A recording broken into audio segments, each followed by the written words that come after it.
മണിക്കൂർ മുതൽ സമയമാണ് നിലനിൽക്കുക അതിൻ്റെ ഒരു ആക്ഷൻ. അത്രയും നേരം കുട്ടിക്ക് ആ ഒരു കൊടുത്ത ഇഞ്ചക്ഷൻ്റെ പേരിൽ തന്നെ വേദന ഉണ്ടാവില്ല.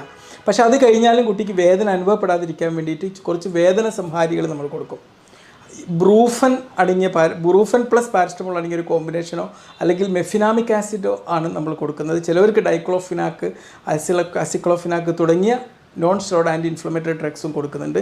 അത് വേദന കുറക്കാനും അതുപോലെ തന്നെ അവിടെയുള്ള നീർവീക്കം കുറക്കാനും സഹായിക്കുന്ന മരുന്നുകളാണ്.